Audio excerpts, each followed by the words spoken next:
On parle donc de ce qui s'est passé samedi soir au péage du Nord avant la rencontre entre l'Olympique Lyonnais et le Paris Saint-Germain. Alors on écoutera dans quelques instants Axel Ronde, qui est porte-parole du syndicat CFTC Police, qui était interrogé par Laurent Tessier. Mais on a un auditeur qui voulait intervenir et qui s'appelle Raphaël. Et comme Raphaël, il travaille, il est livreur à Strasbourg. Il nous a dit, je peux dire un mot, mais mon travail, ce qu'on comprend d'ailleurs, prime. Donc je peux parler uniquement si vous me donnez la parole à 11h15. Il est 11h16. Raphaël, vous êtes avec nous ?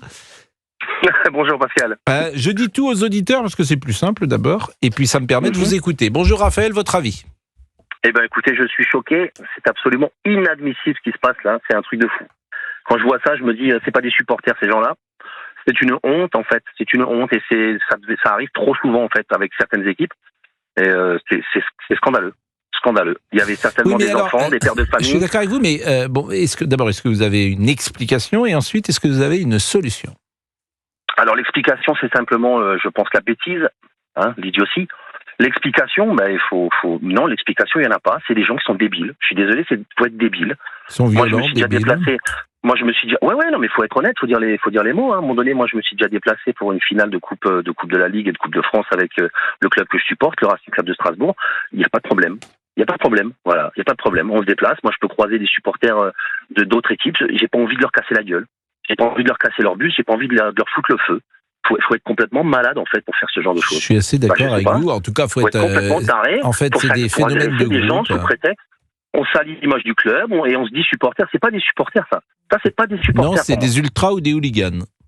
C'est des voyous tout simplement. Si, vous avez parfaitement raison aussi. Mais qu'est-ce qu'on fait ? Qu'est-ce qu'on fait ? On prend ses responsabilités, voilà. On fiche ces gens-là et puis on les interdit de déplacement et de stade à vie. À vie, terminé. Carte d'identité, cette personne-là, plus jamais dans un stade. Terminé. Voilà. Non, mais je pense que c'est une solution. Est-ce que vous pensez qu'il faut interdire tous les déplacements de supporters ? Non, justement non. Il ne faut pas faire l'amalgame avec les clubs dans lesquels ça se passe bien. Parce qu'il y a des clubs où ça se passe bien. Moi, Strasbourg, par exemple, je prends l'exemple de chez nous parce que c'est ce que je connais. Nous, on a des familles qui arrivent. On a des tribunes avec des femmes, on a des tribunes avec des enfants, on a des tribunes, tout le monde se mélange, des ultras aussi, on en a. C'est pas des fanats, c'est pas des fous en fait, ça se passe très bien. Nous, on vient 3 heures avant les matchs, on mange ensemble, on boit un petit coup, on mange ensemble, on fait la fête, qu'on perde, qu'on gagne, le stade il est plein. Vous pouvez regarder sur les chiffres le stade du Racing par exemple, je sais pas combien, ça fait 2-3 ans, le stade est rempli à chaque match, qu'on soit dernier, premier, enfin je dis premier, je m'entends, mais ça se passe toujours très bien. Voilà. Donc, il y a des clubs, il faut effectivement peut-être serrer un peu plus la vis. Voilà. Bon, j'entends ce que vous dites. J'ai un tout petit poil d'expérience dans le monde du foot et je crains que je pense que le cas par cas est difficile, hélas. Donc, tu punis tout le monde dans ces cas-là. Comme les problèmes dans le foot viennent essentiellement entre supporters adverses, le plus simple est de ne jamais les mettre dans le même stade. Je mets une finale de Coupe de France hors concours, parce que c'est une fois par an, là tu peux peut-être prendre des précautions. Mais autrement, t'interdis tous les voyages de supporters. Je trouve d'ailleurs que les flics ont autre chose à faire, le samedi ou le dimanche, que d'escorter... Excusez-moi Pascal, vous pouvez pas empêcher les supporters. Si jamais ils peuvent pas se déplacer en groupe, ils vont se déplacer seuls. Ça sera plus difficile. Croyez-moi, de prendre la petite voiture ensemble. Et puis, ils perdront ce qu'ils aiment bien, c'est-à-dire être ensemble. Ce qu'ils aiment, c'est le côté un peu grégaire. On se balade ensemble, on est avec des mus, etc. C'est d'autant plus dommage, par exemple, que pour les supporters de Marseille qui se déplacent et qui sont la colonie souvent la plus forte, il n'y a jamais de problème. Parce qu'ils sont très bien encadrés. Et globalement, depuis des années, à chaque fois, on l'a dit, il y a très peu de soucis. Mais autrement, vous n'y arrivez pas. Donc, comme vous n'y arrivez pas, qu'est-ce que vous voulez que je dise ? Et vous faites pendant 1 an, et puis si vous interdissez les supporters de voyager. Et je vous dis, les flics ont autre chose à faire le samedi que d'escorter des bus depuis l'autoroute jusqu'au stade, de se faire insulter. Il y a autre chose en France à faire que ça, quoi. Voilà. Donc, moi, il me semble que ça peut être une solution. Bon, il me semble que la Ligue connaît en fait les clubs à problème, non ? Oui, mais voilà, donc mais c'est pas la Ligue, compliqué. évidemment... Le problème, c'est qu'on ne peut pas interdire à tout le monde de se déplacer. Ça peut être un moment festif pour d'autres personnes. Je sais, mais c'est ce que je dis. Mais vous avez raison, c'est injuste. C'est injuste. On va pas, voilà, c'est... On peut pas interdire à des gens qui ont des enfants et qui soutiennent le club de manière totalement respectable. Ceux qui ont des enfants, ils se baladent pas avec des enfants de 10 ans dans les cars. Hein. C'est quand même souvent un profil. Si. Non. Je pense pas. Les ultras qui voyagent, c'est souvent des gens très jeunes et c'est souvent des hommes. Après, chacun se fait son idée. Moi, personnellement, je sais pas, mais il y avait combien de bus qui y sont allés? Il y en avait un paquet, hein, parce que c'est une finale de ce qu'on a vu à la télévision, je pense pas qu'il y avait que des jeunes, entre guillemets, quand je dis jeunes, il y avait pas que des ultras dans le stade. Donc il y avait aussi des pères de famille, des mamans, des enfants. Ceux qui voyagent souvent dans des cars, alors une finale de Coupe de France c'est encore à part, mais souvent ceux qui voyagent pour un match classique, ce sont les ultras, ça c'est certain. Hein, c'est eux qui organisent, oui. C'est eux qui organisent et puis c'est les plus fervents. Alors le mot fervent il est positif, les plus parfois. Il peut être positif. Oui. Il y a des fervents supporters qui peuvent être. Il y en a. Il y en a avec qui ça se passe très bien. Vous êtes supporter du Racing, vous? Le Racing de Strasbourg, bien sûr, le Racing Club de Strasbourg. Vous êtes supporter à la Méno? À la Méno, ouais. Et vous êtes né en quelle année? 74. Ah oui, donc vous aviez quand même connu, vous vous souvenez peut-être du titre de 79, vous aviez 5 ans, je ne sais pas si vous avez des souvenirs avec le souvenir, c'est la montée en Ligue 1, effectivement. Moi, alors, je me souviens de la montée en Ligue 1, je me demande, je crois qu'il y avait Djorkaeff qui jouait dans cette équipe-là en plus, il me semble. Il y a eu une montée en 88, je crois, du Racing de mémoire. Il faudrait vérifier. Et je crois qu'il y avait eu un match, il y avait eu une double confrontation Strasbourg-Nice aller-retour. Et il me semble que Strasbourg, à l'issue de ce barrage, était monté en Ligue 1. Mais bon, qu'on appelait peut-être la première division à l'époque, en 88. Mais il faudrait que M. Boubouk vérifie. Et il vient d'entrer dans le studio et il va s'y atteler. Bonjour, monsieur Boubouk. Bonjour, monsieur, bonjour. Je vous laisse avec Raphaël, parce qu'il est pressé. Bon, Raphaël, qu'est-ce que vous allez faire là à Strasbourg ces prochaines secondes? Je vais continuer à conduire, à livrer mes clients. Et vous livrez quoi? Je livre de la zinguerie. La quoi? De la zinguerie, des gouttières, des tubes. La zinguerie, ça s'appelle? La zinguerie, oui, de la zinguerie, oui, ça c'est joli comme nom d'ailleurs. Vous saviez pas? La zinguerie? Bah oui. C'est connu, bien sûr. Je livre de la zinguerie. Bon, ça vous fait un petit peu de vocabulaire, c'est bien. Je suis d'accord. Et alors, il y a des gouttières. Qu'est-ce que vous... Alors ça, c'est drôle. C'est quoi votre prochaine livraison, par exemple? Là, par exemple, c'est pas grand-chose. C'est des contre-crochets pour gouttières galvanisées. Et ensuite, j'ai un gros chantier avec... C'est quelque chose, des contre-crochets pour une gouttière galvanisée. Mais c'est quoi une gouttière galvanisée? Pour les maisons, il faut bien protéger les toitures des maisons. Mais c'est quoi une gouttière galvanisée? Le galva, c'est la matière, et la gouttière, c'est la gouttière, ce que vous avez sur les bords des maisons, qui permet d'évacuer l'eau. Et c'est galvanisé, le galva, c'est une matière?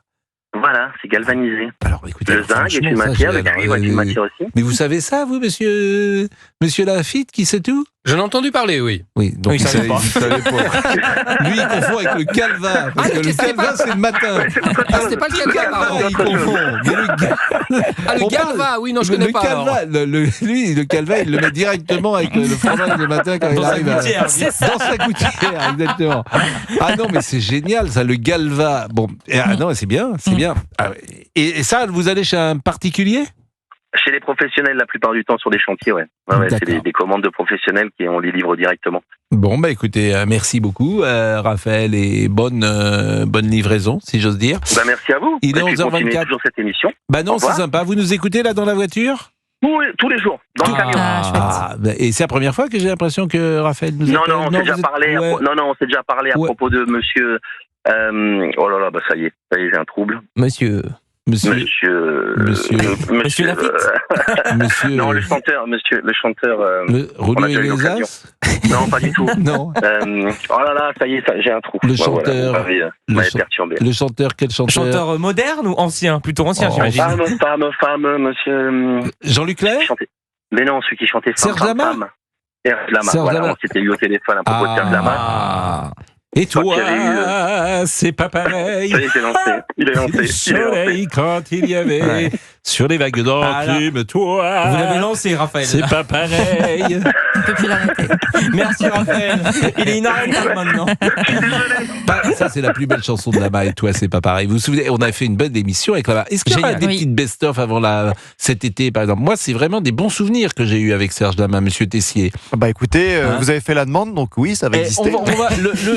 La dernière émission de la saison, qui est le 5 juillet, vous préparez quelque chose. Je vous ai chargé de ça. Moi, directement? Oui, c'est vous. Non, vous en avez parlé à monsieur Boubouk. Bougez-vous, Laurent. Non, j'ai parlé. Non, c'est vous qui allez mettre en œuvre quelque chose de spécial.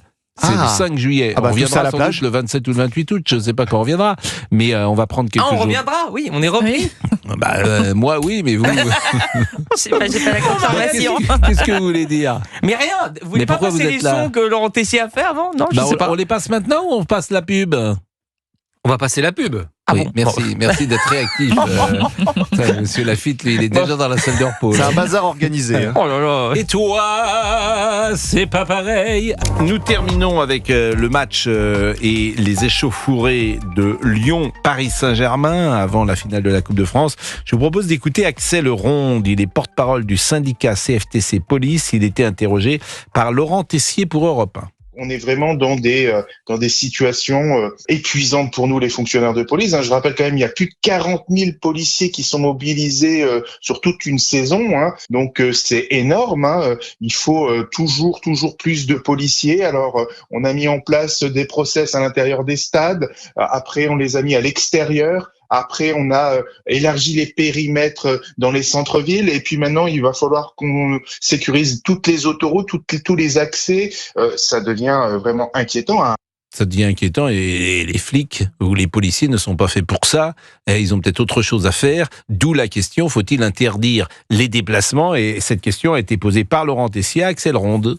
Les matchs, il faut les jouer à huis clos et c'est fini parce que nous, policiers, on en a marre d'être obligés de payer finalement un lourd tribut. Encore des fonctionnaires de police qui ont été blessés. Je rappelle que 40 policiers sont blessés chaque jour dans notre pays. Maintenant, ça suffit parce que on a d'autres choses à faire. C'est pas comme s'il y avait une menace terroriste imminente dans notre pays. C'est pas comme s'il y avait des trafiquants de drogue qui règnent et qui sont en train d'installer une véritable mafia dans notre pays, qui avait autant de règlements de compte par arme à feu et maintenant par grenade. Il va falloir éviter qu'ils se déplacent et donc jouer les matchs à huis clos, en tout cas pour les matchs à haut risque. Laurent Tessier, c'est vous qui avez eu monsieur Ronde au téléphone, et je rappelle qu'il est porte-parole du syndicat CFTC Police. Bon, j'irai pas jusqu'à proposer des matchs à huis clos quand même, on va pas enlever tous les supporters, mais comme les supporters adverses, lorsqu'une équipe reçoit à domicile, c'est de là que viennent les échauffourées, faut interdire tout simplement les déplacements. Oui, mais après, on peut comprendre aussi le ras-le-bol des policiers qui disent, attendez, nous on est mobilisés pour 10 000 événements, donc ces matchs-là, on les joue à huis clos et tant pis. Vous voulez parler des grands matchs de type finale de Coupe de France ou finale de Coupe de la Ligue? Ça va être gai, des matchs à huis clos, effectivement, on peut supprimer les gens, mais bon. Merci en tout cas, Laurent, d'avoir eu monsieur Ronde au téléphone.